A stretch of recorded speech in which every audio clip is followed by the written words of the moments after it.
The royal guard just had your parents assassinated. Slave traders just tossed you into a pit with a crocodile. What you gonna do? You've been learning how to dance this whole time instead of becoming a great warrior. Let's see if Tien can help get his town back and avenge his parents' death. In this condensed version of Ong Bak 2, The Beginning. The film begins on a stormy, rainy night. Figure on horseback flees from pursuers. Arrows are fired at a fleeing figure, but they miss, prompting the rider to carefully place the young master on the ground, hidden in the mist for safety. As he exits the foggy area, he sees a group of archers ready to take aim and fire at him. The following morning, a trafficker journeys along the road and spots a boy sleeping in a tree. He captures him and adds him to his collection before continuing to town. Upon arrival, the boy is released from the cage and thrown into a pit filled with filthy water, where he has to face off against a menacing crocodile. His only chance of survival is to defeat the crocodile. Amidst the tense spectacle, a daring spectator seizes a guard's spear and hurls it at the slave trader, inciting rebellion amongst the onlookers.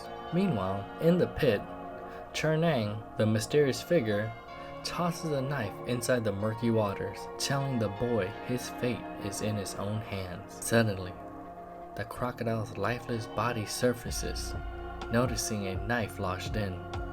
The boy suddenly emerges, triumphant. Chernang, the chief of the outlaws, welcomes the boy into their fold, treating him as one of their own. In the village, he undergoes training in various martial arts. Chernang imparts wisdom, emphasizing the unique strengths and vulnerabilities of each weapon. He reveals that mastering the fusion of body and soul with a weapon grants unparalleled strength, capable of commanding the world's respect. Now a grown man, the once little boy reveals himself to be Tien. Concealed behind bushes, he patiently awaits the passing elephants. As they approach, he boldly rushes towards one, mounting it and guiding it towards the rest of the herd. Joining the herd, he dismounts and traverses on top of their backs to reach the leader. However, once he's on the leader, he is swiftly knocked off, finding himself surrounded by the remaining elephants. Undeterred, he swiftly climbs on top once again, this time successfully taming it. In a display of acknowledgement, the remaining elephants bow before him. This was his test of agility and wit, a challenge he successfully overcame. Next comes a test of martial prowess, where Tien has to show his proficiency in swordsmanship. Swiftly prevails in a samurai sword duel against his first opponent, transitioning seamlessly to a hand-to-hand combat. He shows that his fighting style is superior to his opponent.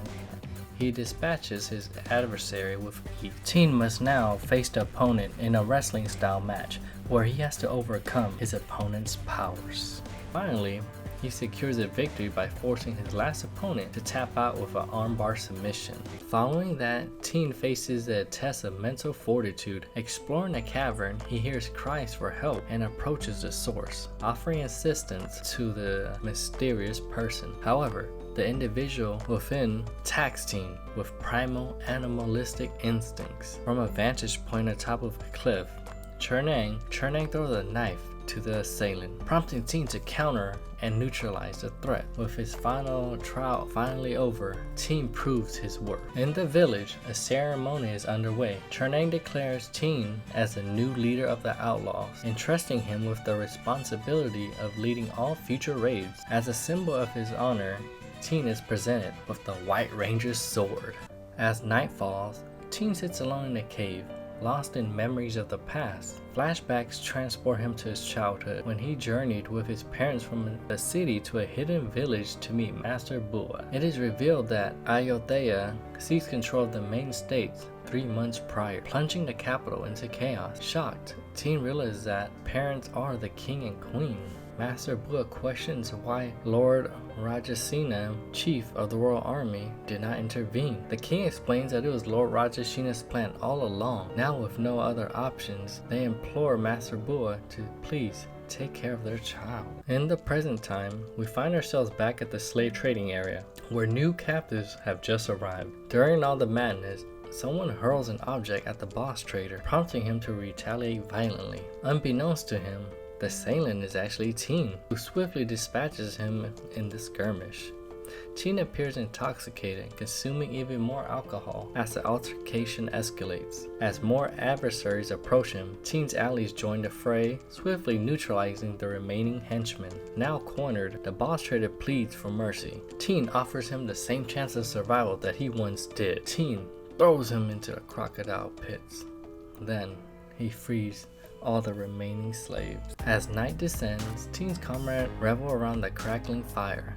Meanwhile, Tien, secluded in his fortress of solitude, reflects on his traumatizing past. Flashbacks unveil a young Tien riding alongside a horseman, only to encounter another soldier who questions the rider's loyalty. The rider with Tien, revealed to be a traitor, engages in combat with the soldier. Endangering Tien, the soldier tells him to run while they fight and battle it out. Now, back in the village, it's engulfed in flames. A confrontation ensues between Tien's father and Rajasena, with tragic consequences. Tien's father rushed towards the enemy, only to fall under a hail of arrows. His mother, fleeing in anguish, meets a similar fate. Rajasena, once Tien's father's trusted captain, betrays him to seize the throne for himself. Tien sees all this happening to his mother and father. He yells out, alerting the enemies. As dawn breaks, Tien mounts his horse and sets off towards the city. Determined and resolute, he has made his decision. It's time to seek vengeance for his family. Within the royal palace, a sacred ceremony unfolds, with dancers captivating the audience with their graceful movements.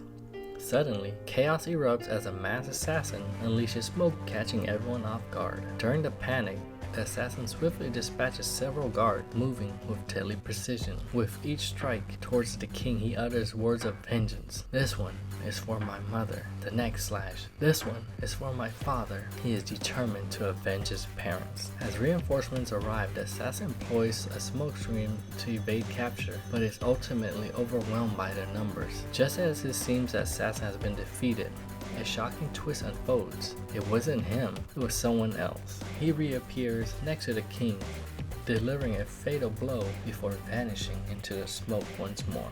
Returning to his village, Tien is met with an eerie silence, the streets deserted. Suddenly, the masked assailant responsible for his father's death emerges from the shadows. Engaged in a fierce battle, they exchange blows until Tien gains the upper hand and vanquishes his foe. However, more assailants soon swarm in, forcing Tien to confront them. High above, the boss assailant waits, ready for Tien's arrival.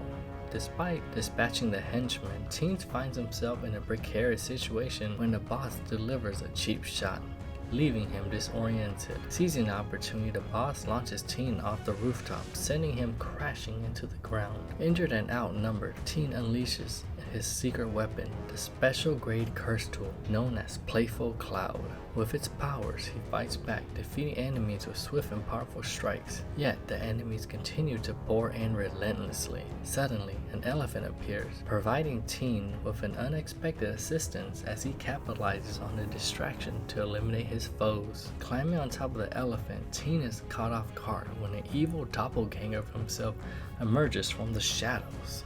Every blow Tien delivers is countered by his opponent, who eventually knocks him onto the elephant's tusk, executing a backflip double foot stomp on him while he's on there. Taking control of the elephant, the assailant forces it to retreat. Tien manages to defeat the remaining henchmen, only to be faced with the royal guard. The king emerges, now adorned in a gold-plated vest. Tien realizes that he didn't kill him. He says to Tien he still has someone who wants to finish him off. It's Charnang? What? Has he betrayed Tien? Tien, seeing him, doesn't even call him by his name, but calls him father instead. Charnang, saying to the king that he must honor his word and let his men live whether he does or not. The king reveals that the man in the black here is the true killer of his father. Charnang reveals the unique shaped sword that he used on Tien's father. In a heart-wrenching moment, Charnang confesses that if he had known Tien's true identity, he would have eliminated him long ago.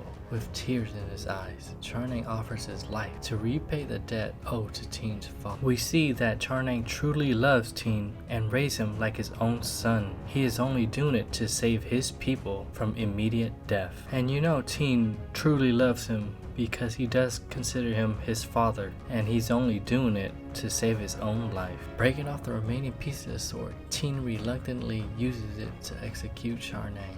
The film concludes with Tien lying on the ground in tears as the king orders his arrest and execution. What's going on, everyone? Hope you're having a magnificent day. My name is Cow Showdown and I hope you enjoyed the video. Let me know what you guys think about Ong Bak to the beginning. Don't forget to subscribe and like the video. I'll see you on the next one. Peace!